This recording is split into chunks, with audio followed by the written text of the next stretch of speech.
Good morning students. Myself doctor Vishal Tiwari. और आज का जो हमारे वीडियो का टॉपिक है वो टॉपिक है चालुक्य शासकों का जो प्रशासन किस तरीके से था और चालुक्य साम्राज्य के अंदर लोगों का धार्मिक जीवन किस तरीके से था, प्लस चालुक्य कला किस तरीके की थी और चालुक्य साहित्य किस तरह से रहा, उन सब के बारे में हम लोग इस वीडियो के अंदर जानेंगे। इससे पहले के जो 2 वीडियो थे उनके अंदर हम लोगों ने चालुक्य वंश की 3 शाखाओं के बारे में जाना है और सबसे प्रमुख उसमें जो शासक रहे थे पुलकेशिन द्वितीय, उनके बारे में जाना और उसके अलावा अन्य राजाओं के बारे में जाना था। ठीक है, अब उन राजाओं ने किस तरह से प्रशासन किया और उनके साम्राज्य के अंदर धार्मिक लोगों का धार्मिक जीवन किस तरह से था, उन्होंने कला को किस तरह से प्रोत्साहित किया और साहित्य को प्रोत्साहित किया, वो सारा चीज़ हम लोग इस वीडियो के अंदर देखेंगे। ठीक है, चलो स्टार्ट करते हैं हम लोग चालुक्य प्रशासन के ऊपर।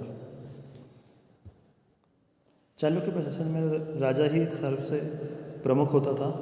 ठीक है,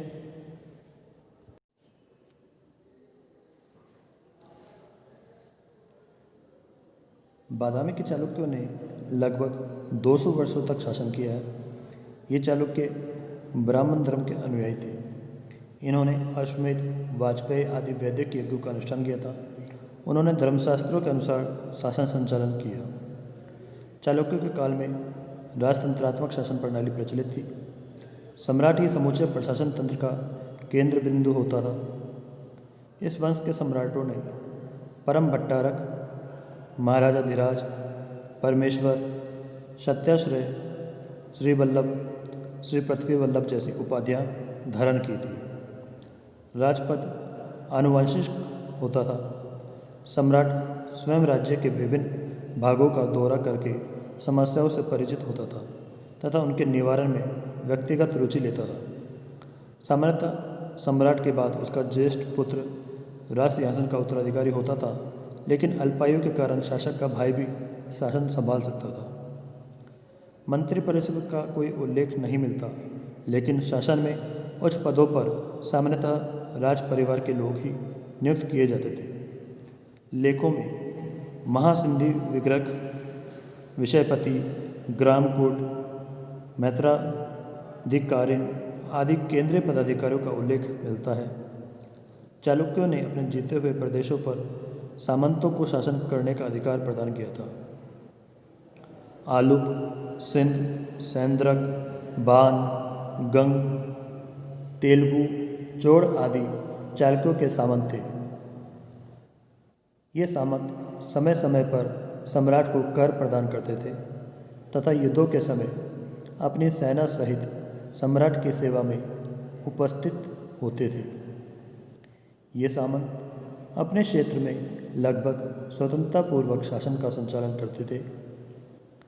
ग्राम शासन की सबसे छोटी इकाई थी तथा इसके अधिकारी को गामुन कहा गया है। इसके अतिरिक्त महाजन का भी उल्लेख मिलता है, जो ग्राम शासन में सहायता करता था। गामुन की नियुक्ति केंद्र से होती थी। ग्राम संस्थाओं के शासन में केंद्र का हस्तक्षेप बहुत अधिक था तथा उनका संचालन राजा आज्ञाओं द्वारा ही होता था। चालुक्य अभिलेखों से तत्कालीन कर व्यवस्था का अनुमान होता है, जैसे लक्ष्मेश्वर लेख में भूमि तथा भवन का कर का उल्लेख है। हैदराबाद दानपत्र, जो कि पुलकेशिन द्वितीय का था, में निधि, उपनिधि, विलब्ध तथा उपरिकर का उल्लेख मिलता है। नौसारी दानपत्र में उद्रंग तथा परिकर का उल्लेख है। इनके अतिरिक्त धार्मिक कर भी लिए जाते थे। कुछ विशेष अवसरों पर करों में छूट की व्यवस्थाएं भी थी।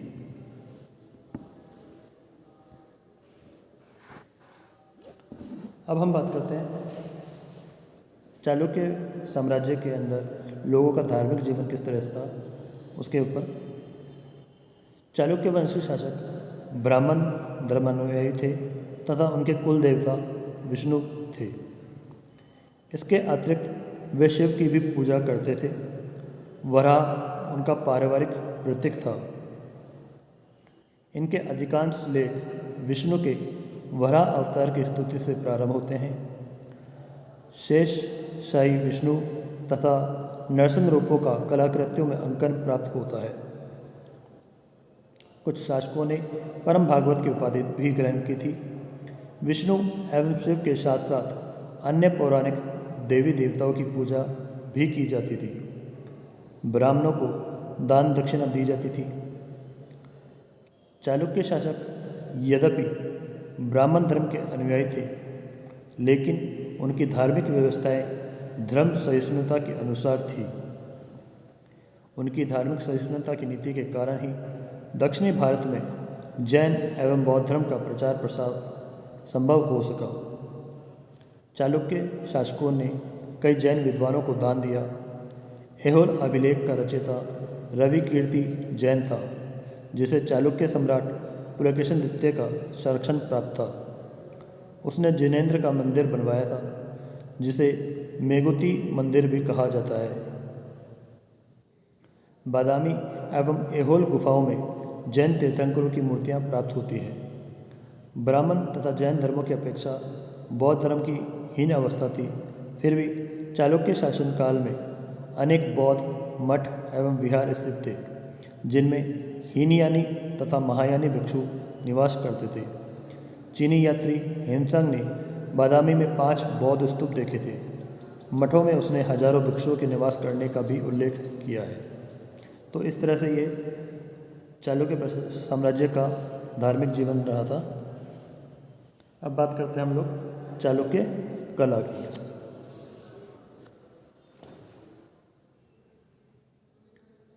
चालुक्य शासनकाल कला एवं स्थापत्य की दृष्टि से महत्वपूर्ण काल था। इस काल में बौद्ध एवं जैनों के अनुकरण पर हिंदू देवी देवताओं के लिए पाषाण पर्वतों को काट काट कर मंदिर बनाए गए। चालुक्यों ने बादामी, ऐहोल एवं पडक्कल में मंदिरों का निर्माण किया। बादामी में पाषाण को काट कर 4 स्तंभ युक्त मंडप बनाए गए हैं। इनमें 3 हिंदू एवं 1 जैन धर्म से संबंधित है। प्रत्येक में स्तंभ युक्त बरामदा, मेहराब युक्त हॉल, एक छोटा वर्गाकार गर्भगृह पाषाण में गहराई तक काट कर बनाए गए हैं। इनमें एक वैष्णव गुहा है। इसकी दीवारों पर विष्णु की 2 रिलीफ मूर्तियां प्राप्त होती हैं। इन गुफाओं की वास्तु तथा उपकरण अत्यंत उच्च कोटि का है। ऐहोल को मंदिरों का नगर कहा जाता है। आप लोग ध्यान दीजिए स्टूडेंट्स, क्वेश्चन भी आ सकता है कि मंदिरों का शहर किसे कहा जाता है, तो आपको क्या लिखना है? ऐहोल को। यहाँ लगभग 90 मंदिरों का अवशेष है। 90 मंदिर रवि कीर्ति द्वारा बनवाया गया मेगुती का मंदिर भी यही है। अधिकांश मंदिर विष्णु एवं शिव के हैं। ऐहोल का विष्णु मंदिर अपेक्षाकृत सुरक्षित है। यहाँ के हिंदू गुहा मंदिरों में सबसे सुंदर सूर्य का मंदिर है, जिसे लाड खां का मंदिर कहा जाता है। इसकी छत चपटी है, एक छोटा वर्गाकार गर्भगृह है तथा द्वार मंडप बना है। गर्भगृह के सामने स्तंभों पर आधारित बरामदा तथा विशाल सभा कक्ष हैं। छत बड़े बड़े पत्थरों से बनाई गई है। इस मंदिर में शिखर नहीं मिलता। यहाँ एक दुर्गा का मंदिर है, जिसका निर्माण एक ऊंचे चबूतरे पर हुआ है। छत चपटी है। गर्भगृह के ऊपर शिखर है तथा बरामदे में प्रदक्षिणा पथ बनाया गया है। पडक्कल में भी चालुक्य कालीन मंदिरों के सुंदर उदाहरण उपस्थित हैं। यहाँ 10 मंदिर हैं, जिनमें 4 उत्तरी नागर शैली तथा 6 दक्षिणी द्रविड़ शैली के बने हैं। उत्तरी शैली में बना पापनाथ का मंदिर तथा दक्षिण शैली में बने विरूपाक्ष एवं संगमेश्वर मंदिर विशेष रूप से उल्लेखित है। पडक्कल के मंदिरों में सबसे सुंदर एवं आकर्षक मंदिर विरूपाक्ष मंदिर है। इसका निर्माण विक्रमादित्य द्वितीय की एक रानी ने 740 ईस्वी के लगभग करवाया था। इस मंदिर के सामने नंदी मंडप है तथा चारों ओर वेदिका तथा तोरण द्वार है। मंदिर की बाहरी दीवार में स्तंभ जोड़कर सुंदर ताकों का निर्माण किया गया है जिनमें मूर्तियां रखी गई है। ये शिव, नाग, नागिन तथा रामायण के दृश्यों को अभिव्यक्त करती है।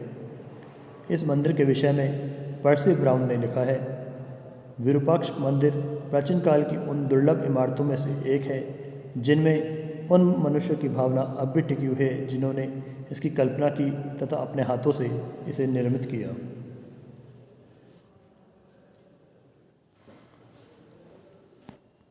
अब हम बात करते हैं चालुक्य साहित्य की। हेनसांग चालुक्य राज्य के निवासियों को विद्या का व्यसनी बताता है। इनके लेखों में संस्कृत भाषा का प्रयोग हुआ है और यह संस्कृत का विकसित रूप है। महाकूट तथा ऐहोल लेख क्रमशः अलंकृत गद्य तथा पद्य के विकसित होने के प्रमाण है।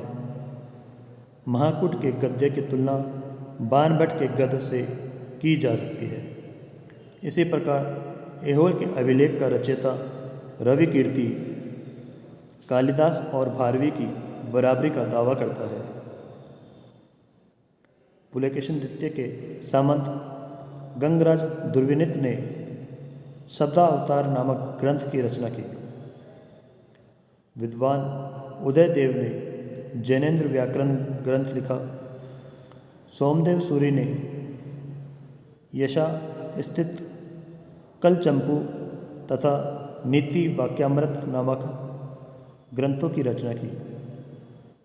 इनमें पहला जैन धर्म से संबंध ग्रंथ है तथा दूसरे का संबंध राजनीति से है।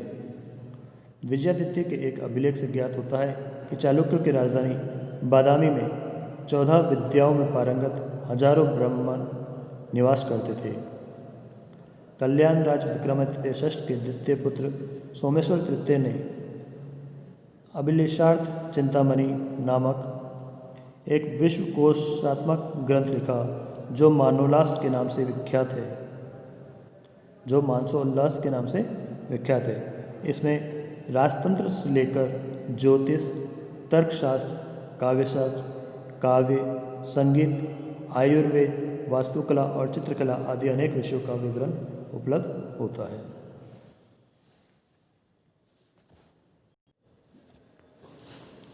तो इस तरह से इस वीडियो में हम लोगों ने चालुक्य साम्राज्य का प्रशासन किस तरीके से था, प्लस चालुक्यों का धार्मिक जीवन कैसा था और चालुक्य की कला उस समय किस तरह से उत्तरी शैली और दक्षिण द्रविड़ शैली का जो विकास हुआ वो हमने इसमें देखा।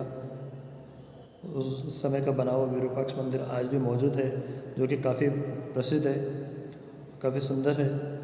और उसके अलावा साहित्य जो था चालुक्यों का वो किस तरीके से था वो सारा कुछ हम लोगों ने इस वीडियो में देखा। ठीक है, तो आगे के जो नेक्स्ट वीडियो हमारा रहेगा वो रहेगा त्रिराज्यीय संघर्ष के ऊपर। ठीक है बेटा, ओके।